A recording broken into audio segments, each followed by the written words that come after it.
All history is unique, all times unique. What happened in a small city on the south coast of Wales, 100-year story in a square mile, a community, a culture formed by pressure, a real diamond. Pressure from four corners: empire, war, coal, industry. There was pressure from four corners: the bridge, the train tracks, the canal, the sea.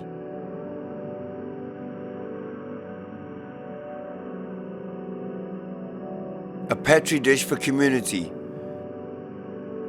The culture went from multi to omni. 1919, community resistance brought the people closer together. I am Malay, Yemeni, I'm Maltese, I'm Jamaican, I'm Somali, I'm Norwegian, and I'm Filipino. They had mutual respect for each other, but their fathers didn't mix as much as the children.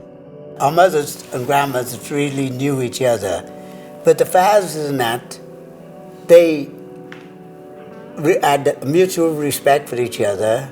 There was no dominant culture, no dominant religion in Butetown, but the parents didn't, the fathers especially, didn't mix as much as the children. When I was in school, there was, say, Freddie Hoskins, Ivor Williams, Donald McNeil, and you could name people who were Scottish, Irish, Brian Sullivan, and West Indians, of West Indian parentage, Somali, Arab, and whatever. And when we went outside of Butetown, we went out as one, no matter what nationality or religion you came from. If you were Muslim, Christian, or whatever, you walked out as going at the boys, bay boys. I can remember everyone who lived in the street. 22 houses. We put bricks in the fire, then wrapped them up ready for bedtime. My grand's house since 1904. We used to shop in Charlie Fry's shop, then we'd pelt it and get in line for school. Every night, top to toe, we'd be washed down. Left the bosom of the bay, aren't they quaint, they would remark. I knew we were different once we left the docks. Have a look at her, dressed like she's Welsh. This didn't happen anywhere else. There was intermarriage, intermingling, mutual support. There's no other community like it. In 1919, there were race riots. There were uprisings right across the whole world at that time. Socialist uprising. In Butetown, the predominantly black men protected the area. But what wasn't chronicled sufficiently was the way in which quite a lot of those men were married to white women. There were also sailors here from Norway, the Scandinavian countries, and they protected the area. The fact that there was intermarriage going back that far in Butetown, and where they lived together and worked together and organised together, is so important in terms of social structures and the way that communities develop. It didn't happen anywhere else. Liverpool, similar, but not to the same extent of the intermarriage, the intermingling and the mutual support.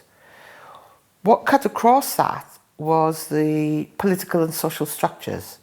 So, for instance, I talked about the seamen who came here. There was a hierarchy in wages. White sailors got paid one wage, Arabs got paid a different, Somalis got paid different, and West Indians got a different. So this divide and rule, which Britain had used to conquer half the world, was alive and kicking in all the institutions that were around. Mr. Shepherd's banner read, "Black and white unite, we have the same oppressor. I am the donkey man from Bridgetown, the galley boy on a boat to New Zealand. I am the grandmother sleeping on a bed of beer crates. I am a wife and 3 daughters living in one room, up at 5 in the morning to use the stove. I am Tommy the Fish, regular as clockwork. I am Donkey James the peg seller. Tommy the Fish, as you call him. When he was 14, he was trading on the boats out in New Zealand. Because my grandmother had quite a lot of children, that I don't think she missed them.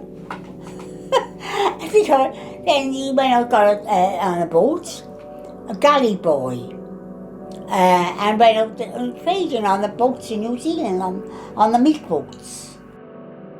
Loudon Square, that was never designed for common folk. The fountain, Mulligan's mansion, bonfires, the men with the guitars, kids with jacket potatoes from the fire.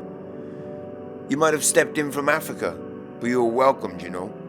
Somebody would take you in and help you, make introductions so you didn't feel alone.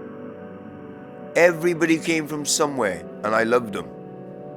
I am a Raella, an Obeid, an Hassan, a Dela Cruz. I am Camilleri, Ernest, Johnson, MacNeil. I am a Korea. We was bay boys. Once you stepped over that bridge, you had to stick together. Dilapidation, dereliction, and decay. Industrial decline was our playground back in the day. Alaligo, alaligo! Whip on top. Rat-a-tat ginger. Mob. Hide and seek. I could see you! You're behind the lamppost! Cassie was building a pigeon coop. He said, "Come, let's go over the bakery and rip up the floorboards." I fell through one floor, then the next. And on that, Robert Smith saved my life. Kids are dead and they would play on the bogs, but sometimes the logs would turn and kids went under. Boggy Addis saved loads of lives. You are now entering the docks. Don't go with the Butetown youth. "Yes, brah," was the greeting. Was the whistle. "Butetown, you know your lads," the rallying cry from Leanne. The Stella door, the 15th floor. "Oh, come on, don't be bad. Let me roll a draw." The Bay Boys, they done us proud. It ain't like it used to be, that's the reprise. The only thing constant is change. What was will never ever be again. But the spirit runs deep.